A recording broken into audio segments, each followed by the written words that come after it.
আমন্ত্রণটাকে প্রত্যাখ্যান করেছিল। প্রথম যে কারণটা আমরা দেখবো সেটা নেওয়া হয়েছে রোমিও 8 অধ্যায় 6 এবং 7 পদ। রোমিও 8 অধ্যায় 6 এবং 7 পদ আমি পড়ছি, আপনারা শুনবেন। রোমিও 8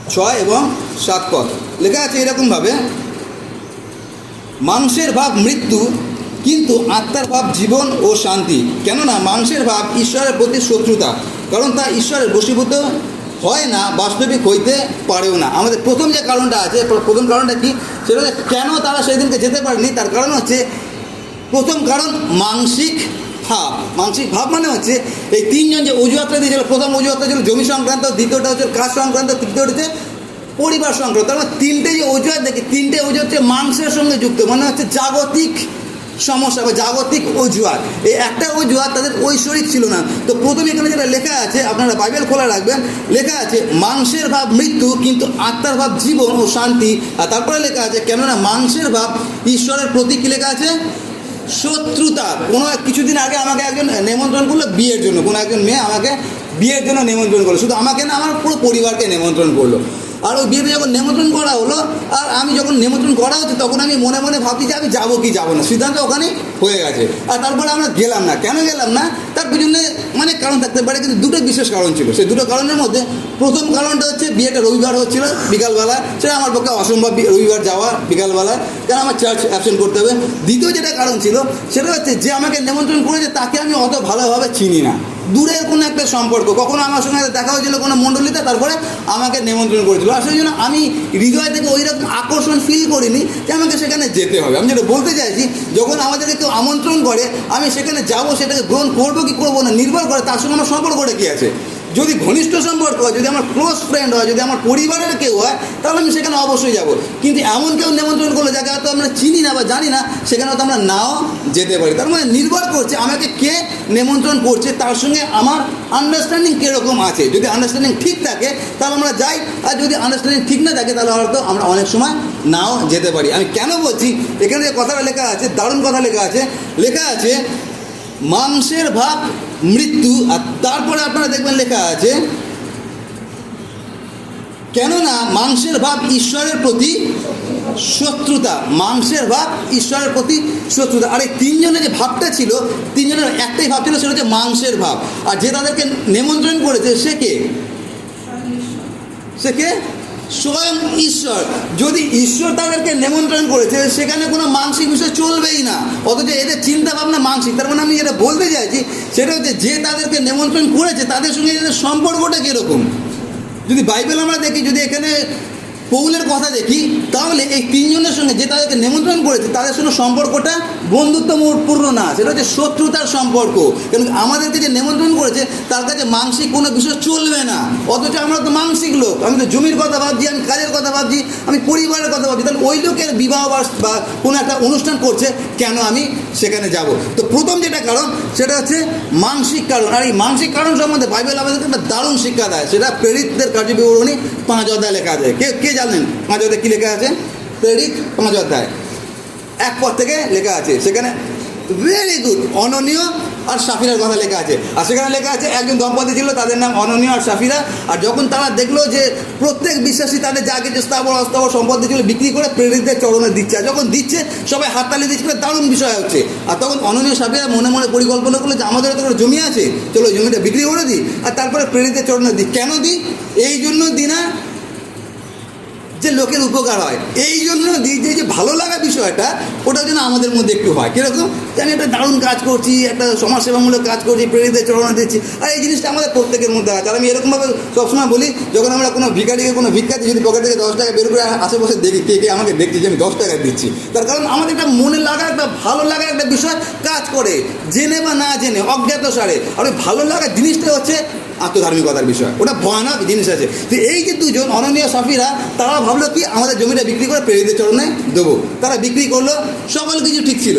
আর তারপরে ঘটনাটা আমরা জানি কি, প্রেরিত বললো তোমরা কেন একমত হয়ে এইরকম একটা প্রবঞ্চনা করলে? আসলে তুমি আমার বিরুদ্ধে করলে, তুমি পবিত্র আত্মার বিরুদ্ধে করলে। সেটা কি? তোমরা যে পয়সাটা বিক্রি করেছিলে সেই পয়সার কিছু অংশ তোমরা রেখে নিলে। কেন কিছু অংশ রেখে নিল? মোহ, ধনাশক্তি সকল মন্দের মূল। যখন দেখলো 10 লাখ টাকা, আরে বাবা, আমি তো কোনোদিন কল্পনা করিনি, কেন আমার জমিতে ধান টান হয়েছিল, আমি বুঝতে পারিনি যে এই জমির এতটা দাম। যখন 10 লাখ টাকা সামনে রাখা হলো, তখন আর ওই লোকটাকে আটকাতে পারলো না। অন্যদিকে সুনামও চাই, আবার অন্যদিকে লোভও আছে, দুটোর মধ্যে আটকে গিয়ে তারপরে যে ঘটনাটা ঘটেছিল আমরা জানি। কি ঘটেছিল? দুজনেই মারা গিয়েছিল। এখানে দেখুন, মন দিয়ে দেখবেন বাইবেলের কথা কী লেখা আছে। লেখা আছে, কারণ মাংসের ভাব, কি লেখা আছে? মাংসের ভাব মৃত্যু। অননীয় সাপিয়ে আছে তার প্রমাণ। মাংসের ভাব মৃত্যু। তারা একদিকে ঈশ্বরের সঙ্গে থাকতে চাইছে, আবার অন্যদিকে মানসিক ভাবকেও চরিতার্থ করতে চাইছে। এই তিনজন সেদিকে কেন যায়নি? তার কারণ তাদের যে চিন্তাধারা ছিল সেটা জাগতিক ছিল, ঐশ্বরিক ছিল না। আর এই অননীয় সাপিরা, এদের যে জীবনটা ছিল সেটা হচ্ছে এরা বিশ্বাসী নামেই চলতো, মানে এদেরকে সবাই বিশ্বাসী বলে জানতো, এরা বিশ্বাসীদের সঙ্গে ছিল। আর তারপর তারা এরকম একটা ঘটনা ঘটালো। আমি যেটা বলতে চাইছি সেটা হচ্ছে, আমরা যারা এখানে বসে আছি আমরা সবাই খ্রিস্টান আছি। সেটা হতে পারে আমরা 1 বছরের খ্রিস্টান, বা 10 বছরের খ্রিস্টান, বা 20 বছরের খ্রিস্টান। হতে পারে আমরা অনেক বছর ধরে খ্রিস্টান আছি, কিন্তু অনেক বছর ধরে খ্রিস্টান আছি মানে এইটা কোনো গ্যারান্টি দেয় না যে আমরা মানসিকভাবে চলছি না। মন দিয়ে শুনবেন, আমরা অনেক বছর ধরে খ্রিস্টান আছি, তার এটা কোনো গ্যারান্টি দেয় না যে আমরা মানসিক বশে চলছি না। হতে পারে আমরা খ্রিস্টান, হতে পারে আমরা মণ্ডলীতে আসি, হতে পারে আমি পাদ্রী, হতে পারে আমি প্রচার করছি, কিন্তু কোথাও না কোথাও ভেতরে হয়তো আমি মানসিক বিষয় নেই আমি আলোচনা করছি। আর যখন মানসিক বিষয় নিয়ে আলোচনা করি, তখন আমার মুখ থেকে অজুহাত আসে ঈশ্বরের আমন্ত্রণে। আর এখানে সেই জন্য প্রথম যে কারণটা কি, সেটা হচ্ছে এরা জাগতিকভাবে ভাবছিল, মানসিকভাবে ভাবছিল, আর সেই জন্য সেদিনকে সে আমন্ত্রণটাকে তারা গ্রহণ করতে পারেনি।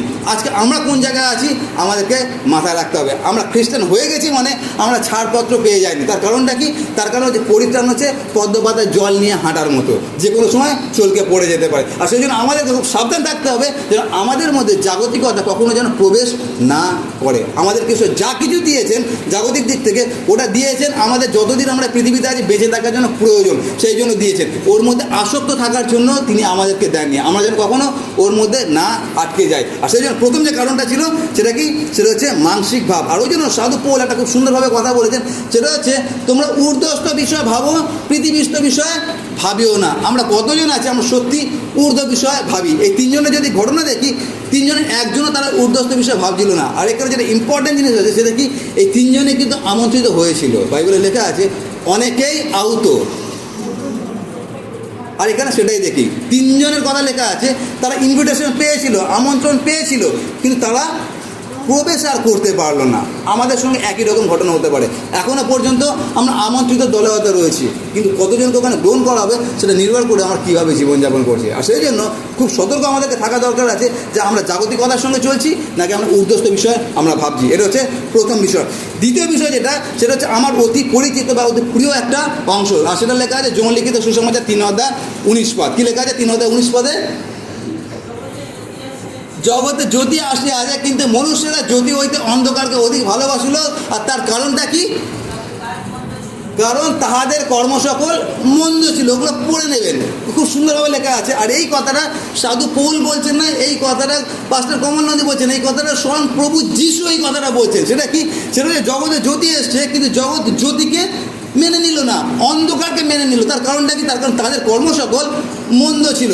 এদের কর্মসকল মন্দ ছিল, সেই জন্য ওরা আজকে এই আমন্ত্রণটাকে উপেক্ষা করলো বা অবহেলা করলো। আর আমি এই উদাহরণটা বহুবার দিয়েছি, আবার আপনাদেরকে বলি। সেটা হচ্ছে আমাদের পাড়ায় আমি যখন যাই বাইক নিয়ে রাত্রিবেলা যখন ফিরি, আর আমাদের ওখানে একটা জায়গা আছে, একটা পোল আছে, পোলটা টপকানোর সময় পোলের নিচে যে জায়গাটা আছে ওখানে সবসময় অন্ধকার থাকে।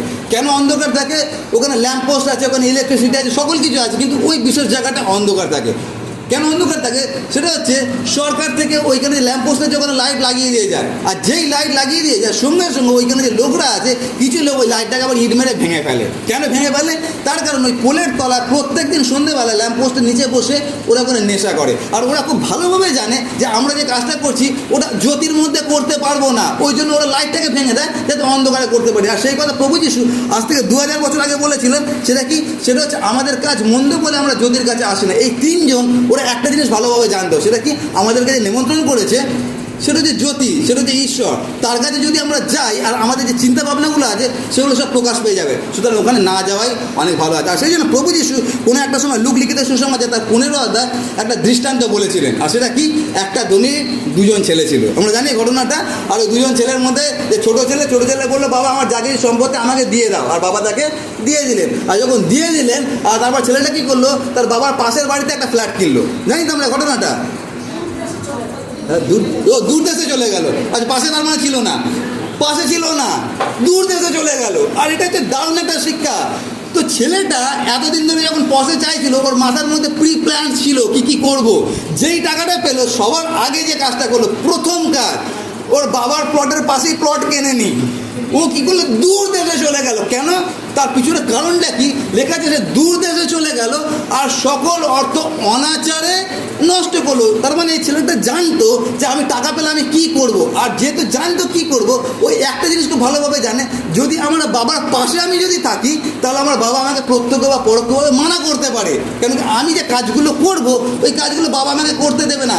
সে তার বিবেকের কাছে খুব ভালোভাবে জানে যে আমি যে কাজগুলো করছি ওটা ভুল কাজ করছি, আমার বাবা আমাকে করতে দেবে না। প্রথম কারণ। দ্বিতীয় কারণটা কি, সেটা হচ্ছে তার বিবেক দর্শন, যে দংশন না দংশন। তো বিবেক দংশন করবে যদি আমি আমার বাবার সামনে যদি অনাচার করি, যদি ব্যভিচার করি। আর সেই জন্য সবার আগে যেটা করেছিল, অর্থটা নিয়ে দূর দেশে চলে গিয়েছিল। কেন কি, তার যে চিন্তা ভাবনা ছিল সেটা হচ্ছে অনাচার করা, ব্যভিচার করা, পাপ কাজ করা। আর প্রভু যিশু একই কথা বলেছেন, আমরা ঈশ্বর থেকে কেন দূরে চলে যাই, কারণটা হচ্ছে এই, আমরা যে কাজটা করতে চাইছি আমি জানি সেই কাজটা আমি ঈশ্বরের সামনে করতে পারবো না। আর ওই জন্য ঈশ্বর থেকে দূরে থাকাটাই অনেক সময় আমাদের কাছে ভালো বোধ হয়। আর সেই জন্য এখানে যে তিনজন কেন যায়নি, তার কারণ হচ্ছে তারা একটা জিনিস জানতো যে আমাদেরকে যে ইনভাইট করেছে সে হচ্ছে প্রকৃত জ্যোতি। সেখানে যদি আমরা যাই, আমাদের যা কিছু মন্দ চিন্তাগুলো আছে সেগুলো সব সেখানে প্রকাশ পেয়ে যাবে। তার থেকে ওখানে না যাওয়াই ভালো। আর একটা উদাহরণ আছে যেটা অত্যন্ত গুরুত্বপূর্ণ উদাহরণ, সেটা হচ্ছে যেদিনকে প্রভুর ভোজ প্রথম প্রভু যিশু অনুষ্ঠিত করছিলেন। আমরা জানি প্রভুর ভোজ যেদিনকে প্রভু যিশু করেছিলেন, রুটি ভাঙলেন, শিশুদিগকে দিলেন, আর তারপরে তিনি পেয়ালা নিলেন আর বললেন, এটা আমার রক্তের নূতন নিয়ম। এই ঘটনাটা আমরা সবাই জানি। আর তারপরে যে ঘটনাটা হচ্ছিল, একদিকে প্রভুর ভোজের আনুষ্ঠানিক উদ্বোধন হচ্ছে নতুন করে, আগে মেষ বলি দেওয়া হতো, এখন প্রভু যিশু বলিকৃত হতে যাচ্ছে, এত বড় একটা ঘটনা ঘটছে। অন্যদিকে আরেকটা ঘটনা ঘটছে। সেটা কী ঘটনা ঘটেছিল আপনারা জানেন? সে ঘটনাটা ঘটেছিল, আমরা দেখি বাইবেলে লেখা আছে, মথি, আমরা খুলি মথি লিখিত সুসমাচার। হ্যাঁ, কি 14 পদ থেকে পড়ো, মথি 26-14। আমি পড়ছি, দেখুন, শুন, লেখা আছে মথি 26-14। তখন 12 জনের মধ্যে একজন, যাকে ইস্করিওতীয় জিউদা বলা যায়, সে প্রধান যাজকদের নিকটে গিয়া কহিল, আমাকে কি দিতে চান বলুন, আমি তাহাকে আপনাদের হস্তে সমর্পণ করিব। তারা তাহাকে 30 রৌপ্য খণ্ড তৌল করিয়া দিল। আর সেই সময় অবধি সে তাহাকে সমর্পণ করিবার জন্য সুযোগ অন্বেষণ করিতে লাগিল। এই যে লোকটার কথা লেখা আছে তার নাম হচ্ছে জিউদা, ইস্করিওতীয় জিউদা। 3.5 বছর প্রভু যিশুর সঙ্গে ছিলেন, একসঙ্গে থেকেছেন, একসঙ্গে খেয়েছেন, একসঙ্গে ঘুমিয়েছেন, একসঙ্গে নৌকায় চড়েছেন। প্রভু যিশু যখন ডাকলেন, লাসা তুমি বেরিয়ে আসো, এই লোকটার সঙ্গে ছিল। যখন পিত জলের উপর দিয়ে হাঁটলেন, এই লোকটার সঙ্গে ছিল। প্রভু যিশু যখন বললেন, তাবিথা তুমি ওঠো, এই লোকটার সঙ্গে ছিলেন। সকল কিছুতে এই লোকটার সঙ্গে ছিলেন। কিন্তু একদম শেষে যখন প্রভুর ভোজের আনুষ্ঠানিক উদ্বোধন হচ্ছে, সেই সময় এই লোকটা সেখান থেকে বেরিয়ে গেলেন। কেন বেরিয়ে গেলেন? এখানে লেখা আছে শুধুমাত্র 30টা রৌপ্য খণ্ড, অর্থের লোভে প্রভু যিশুকে ধরিয়ে দেওয়ার জন্য এই লোকটা বেরিয়ে গেল। আর আমি যেটা বলতে চাইছি, তার 12 জন শিষ্যের মধ্যে 11 জন শিষ্য প্রভু যিশুর সঙ্গে থাকলেন, জ্যোতির সঙ্গে থাকলেন, কিন্তু একজনের জ্যোতির সঙ্গে থাকা হলো না। তার নামটা কি? ইস্করিওতীয় জিউদা। কারণটা কি? কারণ হচ্ছে তার মন্দ কর্ম। একই রকমভাবে এই 3টে লোক সেদিনকে যায়নি, কারণটা কি? তাদের কাজ সকল মন্দ ছিল। আমরা অনেক সময় প্রভুর ডাকে সাড়া দিতে পারি না, তার পিছনে কারণ এটা হতে পারে যে আমরা যেভাবে জীবনযাপন করছি, যে কাজগুলো করছি, সেটা হতে পারে ঈশ্বরের দৃষ্টিতে সেটা ঠিক না। মন্দ কাজের জন্যই আমরা ঈশ্বরের কাছে হয়তো আসতে পারছি না। 3 নম্বর যেটা আছে সেটা আমরা পাবো ইফিসীয় 4:18। ইফিসীয় 4:18। কেউ যদি পান জোরে পড়বেন, কি লেখা আছে?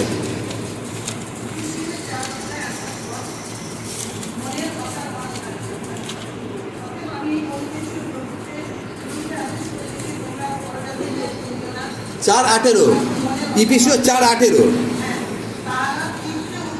হ্যাঁ, ওটাই লেখা। কি আবার পড়ুন। ওকে। লেখা আছে তাহারা আপন আপন মনের অসারভাবে চলে, তারা চিত্তে কী হয়ে আছে? অন্ধীভূত হয়ে আছে। তৃতীয় কারণটা কি? সেটা হচ্ছে চিত্তে অন্ধীভূত হয়েছে। চিত্তে অন্ধীভূত হওয়া মানে জানেন, সেটা হচ্ছে শুনেও বুঝতে পারছি না, দেখেও দেখতে পারছি না, বুঝেও বুঝছি না। এটা হচ্ছে জেগে জেগে ঘুমানোর মতো। আমি সব বুঝছি কিন্তু কিছু বুঝছি না। এখানে সেই কথা লেখা আছে, চিত্তে অন্ধীভূত একটা ভয়ানক জিনিস আছে। যে মানুষ সত্যি ঘুমাচ্ছে তাকে জাগানো যায়, কিন্তু যে চিত্তে অন্ধীভূত তাকে জাগানো খুব মুশকিল আছে। এখানে লেখা আছে চিত্তে অন্ধীভূত, বলে তার আন্ডারস্ট্যান্ডিংটা ব্লাইন্ড হয়ে গেছে, অন্ধকার হয়ে গেছে।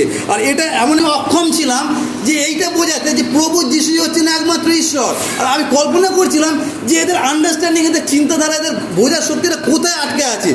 2.5 মাস ধরে আমি একটা জিনিসই খোঁজলে গেলাম, সেটা কি? প্রভু যিশু বলেছেন আমি পথ, আমি সত্য, আমি জীবন। মূর্তিগুলো কিছুই না।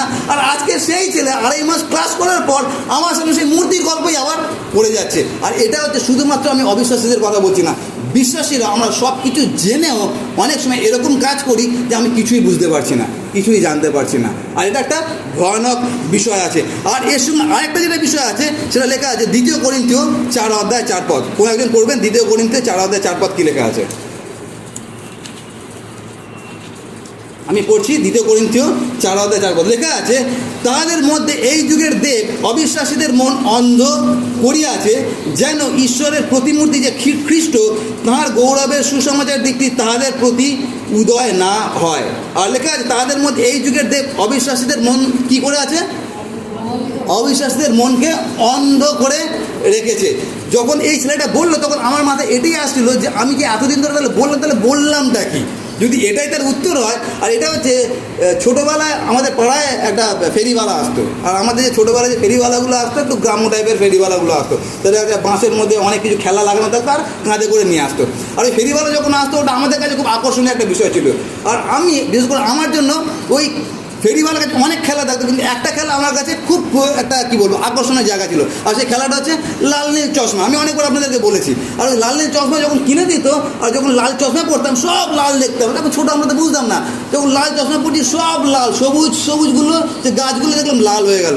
তারপরে যে নীল চশমা পড়লাম সব নীল হয়ে গেলো। আরে দারুণ জিনিস তো। তারপরে হলুদ চশমা পড়লাম সব হলুদ হয়ে গেল। আর যখন হলুদ চশমা পড়ছি আর ভাবছি সব বোধহয় সত্যি হলুদ হয়ে গেছে। মনে হচ্ছে যেই চশমা পড়ছি সেটা যদি লাল চশমা সব লাল দেখছি, হলুদ চশমা সব হলুদ দেখছি, কালো চশমা কালো দেখছি। এখানে লেখা আছে এই যুগের দেব আমাদেরকে অন্ধ করে রেখেছে। কীভাবে অন্ধ করে রেখেছে? আমাদের চোখে একটা কালার চশমা পরিয়ে দিয়েছে, সেটা হচ্ছে পাপের চশমা। আমরা বুঝতে পারছি না কোনটা ঠিক কোনটা ভুল। আমরা ভাবছি পরে যেভাবে জগৎ চলছে এটাই হচ্ছে জগৎ, এটাই হচ্ছে জীবন। এর বাইরেও যে একটা জগৎ আছে ওটা আমরা কল্পনা করতে পারছি না, যে জগতের কথা প্রভু যিশু বলেছিলেন। এখন যদি আমরা আপনাদের কাছে চ্যালেঞ্জ ছুড়ে দিই, আর সেটা আমাকেও কেন্দ্র করে, আমার সবার জন্য সেই চ্যালেঞ্জটা আমরা কতজন এইটা মানতে পারি যে মিথ্যা কথা ছাড়াও জীবন চলে? কতজন আমরা মানতে পারি যে মিথ্যা ছাড়াও জীবন চলে? আমরা এমন একটা সমাজে চলে এসেছি, এমন একটা জায়গায় চলে এসেছে, শয়তান এমন একটা জায়গায় নিয়ে এসছে যে আমাদের এইটা এখানে রেজিস্টার্ড হয়ে গেছে যে মিথ্যা ছাড়া জীবন চলতে পারে না। তার কারণটা কি? তার কারণ শয়তান আমাদেরকে একটা পাপের চশমা পরিয়ে রেখেছে। যেরকমভাবে দেখাচ্ছে আমরা সেই রকমভাবে দেখছি, কিন্তু ঈশ্বর যেরকমভাবে দেখাচ্ছে আমরা সেটা বুঝতে পারছি না। তার কারণ এখানে লেখা আছে এই যুগের দেব আমাদেরকে অন্ধ করে রেখেছে। কীভাবে অন্ধ করে রেখেছে? পাপের একটা চশমা আমাদেরকে পরিয়ে রেখেছে। আমরা ভাবছি পাপটাই হচ্ছে আসল জীবন, কিন্তু প্রকৃত যে জীবন সেটা আমরা উপলব্ধি করতে পারছি না, যে খ্রিস্টের জীবনটা আসলে মানেটা কী। আর এই 3টে লোকের একই ঘটনা ঘটেছিল। ওদেরকে যে ইনভাইট করেছে ওরা বুঝতে পারেনি তার গুরুত্বটা কী। তার কারণ হচ্ছে তাদের চোখে একটা চশমা ছিল। কিসের চশমা? সেটা হচ্ছে আমি একটা জমি কিনেছি, জমির চশমা। আমি বিয়ে করেছি, পরিবারের চশমা। আর আমি বলদ কিনেছি, কাজের চশমা। আর সেই চশমার জন্য তারা বুঝতে পারেনি যে ঘটনাটা কী ঘটছিল। আর এই সম্বন্ধে আমাদেরকে দারুণ শিক্ষা দেয়। আর সেই শিক্ষাটা লেখা আছে প্রেরিত তার 8 অধ্যায়। প্রেরিত 8 অধ্যায় আমরা খুলবো। আর সেখানে একজনের কথা লেখা আছে 8 অধ্যায় 18 পদ, শুধু আমি পড়ছি। সেখানে লেখা আছে প্রেরিত 8 অধ্যায় 18 পদ। আর সিমন যখন দেখিল প্রেরিতদের হস্তার্পণ দ্বারা পবিত্র আত্মা দত্ত হইতেছেন, তখন সে তাহাদের নিকটে টাকা আনিয়া কইল, আমাকেও এই ক্ষমতা দিউন, যেন আমি যার উপরে হস্তার্পণ করিব সে পবিত্র আত্মা পায়। এই ঘটনাটা আমরা কতজন জানি? সবাই আমরা জানি না এই ঘটনাটা। তার আগের পদগুলো যদি আমরা পড়ি 14 থেকে, সেখানে লেখা আছে যখন জেরুজালেমে প্রেরিতবর্গ জানতে পারলো যে সমরিয়াতেও তারা প্রভুকে গ্রহণ করেছে, তখন সেখানে পিতর সেখানে গেলেন। আমরা জানি ঘটনাটা। আর তারপর যখন পিতর প্রার্থনা করেছিলেন দেখলো পবিত্র আত্মা তাদের উপরে নেমে আসে। আর সেখানে একটা লোক ছিল যার নাম হচ্ছে সিমন। আর এই সিমন যখন ছিল আর যখন দেখলো যে কীভাবে পবিত্রতা নেমে আসে, তখন এই সিমন বললো কি, আমি আপনাদেরকে টাকা দিচ্ছি, এইটা আমাকে দিন, এইটা মানে এই ক্ষমতাটা আমাকে দিন, এই ক্ষমতাটা দিন। কেন ক্ষমতাটা দিন? তার পিছনে দুটো কারণ ছিল। প্রথম কারণ যেটা, কেন ক্ষমতাটা দিন, প্রথম কারণ হচ্ছে যদি আমি এই ক্ষমতাটা পেয়ে যাই আর যেখানে সেখানে আমি হাত তুলে প্রার্থনা করবো আর জীবের আকার পবিত্রতা নেমে আসবে আর সবাই দেখবে আমার মধ্যে কী শক্তি, বাবরে বিশাল একটা ব্যাপার, আমার বিশাল রাতারাতি আমার নাম পুরো ফেমাস হয়ে যাবে, ভাইরাল হয়ে যাবে, এরকম একটা ব্যাপার। দেখো যেটা একদম দারুণ একটা বিষয় না, যে আমি হাত তুলবার পবিত্রতা পড়ে যাবে, কত আশ্চর্য ঘটনা। প্রথম বিষয় সেটা কি, সেটা হচ্ছে সে তার সুনাম, তার নাম কামানোর জন্য। আর এ কী ছিল, একজন জাদুকর ছিল। আর জাদুকরের কাজ কী আছে আমরা জানি, জাদু দেখে উপার্জন করা। তার মানে যত আমি ফেমাস হব তত সেটা আমার জন্য ভালো। আর দ্বিতীয়টা কি, দ্বিতীয় হচ্ছে আজকে যে টাকা দিয়ে যে জিনিসটা কিনতে চাইছে, ওটা কেন কিনতে চাইছে, ওই জিনিসটা দিয়ে সে যেন আরও টাকা উপার্জন করতে পারে। আমি যেটা বলছি মন দিয়ে শুনবেন, সেটা হচ্ছে কিছুদিন আগে আমি একটা প্রচার করেছিলাম, আর সেই প্রচারে আমি বলেছিলাম তেল এবং জলের কথা। যখন আমি তেল জলের কথা বলেছিলাম, অনেক মানুষ আমাকে কটাক্ষ করেছে, কমেন্ট লিখেছে। তার কারণটা কি, তার কারণ যে তেল জলের কথা বলেছি ওটা অনেকে মেনে নিতে পারেনি। কেন মেনে নিতে পারেনি, তার কারণটা কি, তার কারণ হচ্ছে আমি যেটা বলতে চাইছি সেটা হচ্ছে এই যে লোকটা যার নাম সিমন, ও কিনতে চাইছিল ওই ক্ষমতাটাকে। কী ক্ষমতা? ঈশ্বরের ক্ষমতাকে কিনতে চাইছিল। কেন? এক হচ্ছে নিজের নামকে ফেমাস করার জন্য, দ্বিতীয় ওই ক্ষমতাকে কাজে লাগিয়ে নিজে যেন পয়সা উপার্জন করতে পারে। দুঃখজনক বিষয়, আজকে অধিকাংশ জায়গায় এই একই ঘটনা ঘটছে, খ্রিস্টের নামকে বিক্রি করে অর্থ উপার্জন করা হচ্ছে। সেটা তেল হোক, সেটা জল হোক, সেটা অলৌকিক ঘটনাকে কাজে লাগিয়ে হোক। আর ওই জন্য আপনারা যখন দেখবেন, টিভিতে দেখবেন, যদি ইউটিউব চ্যানেলগুলো দেখবেন, দেখবেন সব দাঁড়িয়ে আছে, হঠাৎ খুঁজিল সব পড়ে গেল। মানে নাটক কাকে বলে আমরা ওইখানে দেখতে পারি। আর তারপরে কেউ কেউ আছে তার কোটটাকে খুলে এরকম ছুঁড়ে দিল আর সবাই পড়ে গেল। কেন পড়ে গেল? পবিত্র আত্মার বর্ষণ করে দিল আর সবাই সুস্থ হয়ে গেল। আর অনেক জায়গায় দেখবেন আপনি লাইন ধরে দাঁড়াবেন, শুধু গিয়ে আপনাকে টাচ করে দেবে, উল্টে পড়ে যাচ্ছেন। ঘটনাগুলো কী ঘটছে? যা কিছু পৃথিবীতে ঘটনাগুলো ঘটছে, এই ঘটনাগুলো এই সিমনের থেকে শেখা। সিমন ওই দিনকে যে কাজটা করতে চেয়েছিল, এই শক্তি যদি আমি পাই, এই শক্তিটাকে কাজে লাগে, আমি প্রচুর পয়সা উপার্জন করতে পারবো। আজকে এই ঘটনাটাই ঘটছে, প্রচুর মানুষ শুধুমাত্র এই ক্ষমতাকে কাজে লাগিয়ে, এটা ক্ষমতাকে কাজে লাগিয়ে কথাটা ভুল হবে, তাদের মধ্যে কোনো ক্ষমতাই নেই, নাটক করে তারা আজকে অর্থ উপার্জন করছে। আর আমরা এতটাই চিত্তে অন্ধীভূত হয়ে আছি যে আমরা বাইবেলের কথা বুঝতে পারছি না, আমরা ওইসব মানুষের পিছনে দৌড়াচ্ছি যারা ম্যাজিক দেখাচ্ছে। আর আজকে আপনারা দেখুন, অধিকাংশ প্রচারক আজকে তারা ম্যাজিক দেখিয়ে লোককে তাদের কাছে নিয়ে আসে। কারণটা কি? কারণ হচ্ছে পয়সা যেন ইনকাম করতে পারে। আর কত দুঃখজনক বিষয়, যখন একটা বিশ্বাসী, যখন তাদেরকে বলা হচ্ছে তেলের বিষয়, জলের বিষয়, তারা উল্টে সেটাকে কটাক্ষ করছে। তারা একবারও বাক্যের আলোকে দেখছে না যে যে কথাটা শুনছি সেটা ঠিক না ভুল। যেটা আমি বলতে চাইছি সেটা কি, সেটা হচ্ছে চিত্তে অন্ধীভূত হয়েছি। হতে পারে আমরা খ্রিস্টান, কিন্তু তার মানে এই না যে আমি সকল কিছু ঠিকঠাক বুঝতে পারছি। আর সেই জন্য আমাদেরকে খুব সতর্ক থাকার দরকার আছে যে আমরা কোন জায়গায় রয়েছি। আর সেই জন্য আমাদের মধ্যে যদি এই বিষয়গুলো থাকে, তিনটে বিষয় আমরা কী কী দেখেছি। প্রথম হচ্ছে মানসিক ভাব, দ্বিতীয় বিষয়টা কি মন্দ কর্ম, তৃতীয়টা কি অন্ধে চিত্ত, আর চার নম্বরটা কি, সেটা হচ্ছে কালো চশমা বা নীল চশমা আমরা পরে নিয়েছি, শয়তান আমাদেরকে পরিয়ে দিয়েছে। আর আমরা সেরকমভাবেই দেখছি যেরকম শয়তান আমাদেরকে দেখানোর চেষ্টা করছে। আমি আপনাদেরকে একটা জিনিস অনুরোধ করব, সেটা কি, সেটা হচ্ছে এই চিত্তে অন্ধীভূত হওয়া থেকে বেরোনোর একটাই রাস্তা আছে, সেটা হচ্ছে এই জিনিসটা। যা কিছু আপনারা শুনছেন, কানে হয়তো ভালো লাগতে পারে, চোখে দেখে হয়তো ভালো লাগতে পারে, হঠাৎ এরকম ফুস করে মারলো আর সবাই পড়ে গেল, দারুণ দারুণ ঘটনা হতে পারে। কিন্তু আপনারা একবার বাইবেলের নিরিখে সেটাকে একবার পর্যালোচনা করেন যে ওটা কি ঠিক না ভুল। কালকে একটা ছোট্ট ছেলে আমাকে একটা সুন্দর কথা বলে, যেটা আমাকে আরেকবার নাড়িয়ে দিল। সেটা হচ্ছে, এই ছেলেটাকে আমি যখন ফোন করলাম আর তাকে আমি জিজ্ঞাসা করলাম তুমি আজকে কী শিখেছো, আর সেই ছেলেটা আমাকে বললো আঙ্কেল আজকে আমাদেরকে শিখিয়েছে যে সুসমাজের কীভাবে প্রচার করতে হয়। তারপর ছেলেটা বললো, আমি বললাম ঠিক আছে বলো কীভাবে সুসমাজের প্রচার করতে হয়। সেই ছেলেটা আমাকে বললো যে আজকে যে স্যার আমাকে শিখিয়েছেন, স্যার আমাকে বলেছেন যখন তুমি সুসমাচার প্রচার করবে, প্রত্যক্ষভাবে বা পরোক্ষভাবে তোমার সুসমাচারের মধ্যে যেন কোনো লোভ যেন দেখানো না হয়। মন দিয়ে শুনবেন, তুমি যখন কাউকে সুসমাচার দিচ্ছ, সেই সুসমাচারের মাধ্যমে প্রত্যক্ষ বা পরোক্ষভাবে কাউকে লোভ দেখাবে না, যে লোভের জন্য যে মানুষ প্রভুর কাছে আসে। আজকে আমরা সেটাই করছি, আমরা জাদুবিদ্যা দেখাচ্ছি, আমরা ম্যাজিক দেখাচ্ছি, আমরা বলছি তোমরা সুস্থ হবে এখানে আসো, আমি জল বেচছি, আমি তেল বেচছি, অনেক রকম আমি জাদুক্রিয়া করছি। কারণটা কি, আমি লোভ দেখাচ্ছি মানুষকে। আর আপনাদেরকে আমি গ্যারেন্টি দিচ্ছি, যারা লোভের বশবর্তী প্রভুতে এসছে তাদের প্রত্যেকের অবস্থা এই তিনজনের মতো হবে। তার কারণ তারা প্রকৃত প্রভুকে যেন প্রভুর কাছে আসেনি। তারা এই জাদুবিদ্যা দেখে প্রভুর কাছে এসে। আর সেই লোকটার নাম ছিল সিমন, আর ইংরাজিতে বলা সাইমন। আর এই লোকটার এই ঘটনাকে কেন্দ্র করে ইংরাজিতে একটা শব্দ তৈরি হয়েছে। আপনারা কতজন জানেন সে শব্দটা? সেটাকে বলা সাইমনি বা সিমনি, SIMONY। আপনারা গুগলে সার্চ করে নেবেন। এই কথার মানে হচ্ছে সিমনি বা সাইমনি কথা যদি বাংলা মানে বলি, সেটা হচ্ছে ঘুষ দিয়ে মণ্ডলীর পথ কেনা বা বেচা। ঘুষ দিয়ে মণ্ডলীর পথ কেনা বা বেচা মানে হচ্ছে আমি পাদ্রী হতে চাইছি, আমি এমনি পাদ্রী হতে পারছি না। কীভাবে পাদ্রী হচ্ছি? আমি পয়সা খরচা করলাম, আমাকে তোমরা পাদ্রী করে দাও। কেন? আমি যদি পাদ্রী হই আমি লোকের থেকে সুনাম পেতে পারবো, আর সুনামের সঙ্গে আরও অনেক কিছু এদিক ওদিক থাকতেই পারে, যেটা আমার পকেট ভরতে পারে। আর সেই জন্য এই একটা লোকের ব্যবহার থেকে একটা কথা তৈরি হয়ে গেল। আর যেই কথাটা ইংরাজিতে আপনারা দেখতে পারবেন সাইমনি বা সিমনি, মানে হচ্ছে ঘুষ দিয়ে পথ কেনা বা বিক্রি করা। এখন এই যা কিছু ঘটনা ঘটছে, দায়ী কারা? প্রত্যক্ষ বা পরোক্ষভাবে দায়ী আমরাই।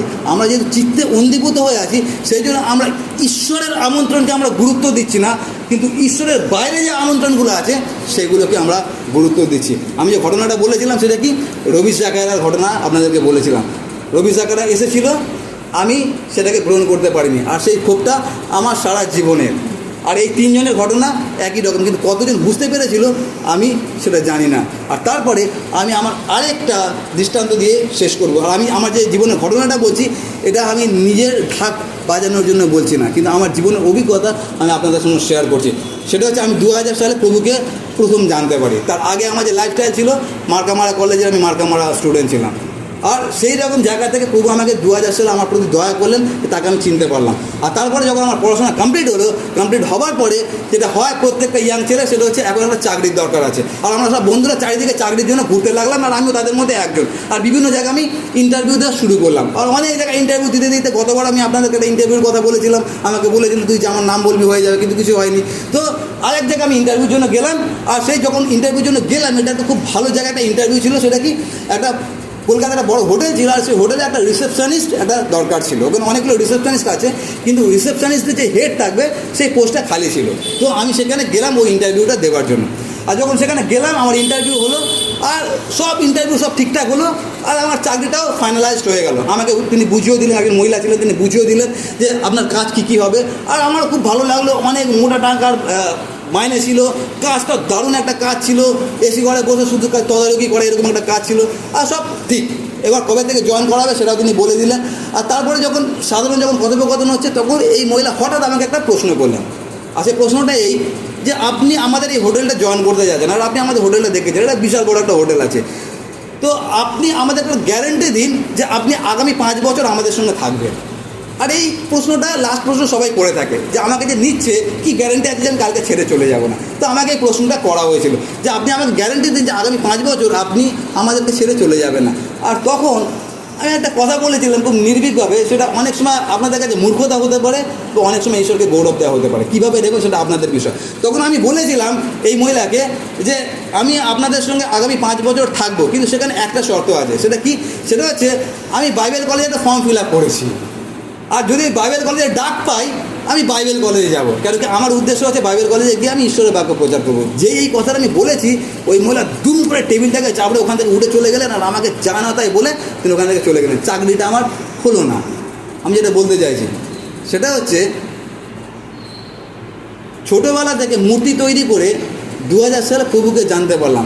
অন্ধকার জগৎ থেকে একটা জ্যোতির আভাস পেলাম যে পৃথিবীটা এইরকমও হতে পারে। খ্রিস্টান সমাজ আমাদের সমাজ থেকে পুরো আলাদা। আর যখন এইরকম একটা আমন্ত্রণ পেলাম, সেই আমন্ত্রণকে কীভাবে একটা চাকরির জন্য আমি সেটাকে আবার প্রত্যাখ্যান করতে পারি। আর সেই দিনকে আমি যদি ওই চাকরিটা গ্রহণ করতাম, তাহলে আজকে আমি হয়তো ওখানে গাড়ি নিয়ে আসতে পারতাম। কিন্তু সেদিনকে আমি সেই চাকরিটা গ্রহণ করিনি বলে এখন আমার বাইকের একটা লাইট ভাঙা। কিন্তু সান্ত্বনার বিষয়টা কি? সান্ত্বনার বিষয়টা সেদিনকে 3 জন বোঝেনি। 3 জন বুঝেছিল তার জমি বোধহয় তাকে জীবন দেবে, তার কাজী বোধহয় তাকে জীবন দেবে, তার পরিবারই বোধহয় তাকে জীবন দেবে। তারা বুঝতেও পারেনি তার কোন জিনিসটাকে তারা অবহেলা করলো। আমাদের জীবনে অনেক সময় এই ঘটনাটাই ঘটে। আমি হয়তো সেই চাকরিটা পাইনি, আজকে হয়তো আমার কাছে বিশাল বড় বাড়ি নেই, গাড়ি নেই, কিন্তু একটা জিনিস আছে, যেই অনন্ত জীবনকে সেদিনকে আমি প্রত্যাখ্যান করিনি, সেই অনন্ত জীবনের কথা আজকে আমি হাজার হাজার মানুষের সামনে বলতে পারছি। এর থেকে বড় আশীর্বাদ আর আমাদের জীবনে কী হতে পারে। আর এটা আমি কেন বলছি, যেন আমাদের জীবনে যা কিছু আসুক না কেন, আমি আমার জীবন থেকে দেখেছি অনেক ঝড় এসছে সেই চাকরিটাকে প্রত্যাখ্যান করার পরে, কিন্তু সেই ঝড়ের মধ্যে আমি একটা জিনিস দেখেছি, আমার প্রভু কখনো আমার হাত ছাড়েনি। যার জন্য আমি সকল কিছুকে প্রত্যাখ্যান করেছি, সেই প্রভু সকল কিছু ছেড়ে আমার সঙ্গে সঙ্গে ছিলেন, আর এখনও পর্যন্ত আমাকে আপনাদের সামনে পাদ্রী হিসাবে দাঁড় করিয়ে রেখেছে। যেই ছেলে বেহালা কলেজের মার্কামারা ছেলে ছিলাম, সে আজকে আপনাদের সামনে আমি প্রভুর বাক্য বলছি। কারণ একটাই, সেটা কি, যখন আমাদের জীবনকে আমরা নিঃস্বার্থভাবে প্রভুর চরণে দিই, আপনার জীবনকে ঈশ্বর যে কীভাবে ব্যবহার করতে পারবেন আমরা কল্পনাও করতে পারি না। আমি কোনোদিন স্বপ্নেও ভাবিনি যে আমি একদিন প্রভুর বাক্য বলবো। তার কারণ আমার যে ফ্রেন্ড সার্কেল ছিল,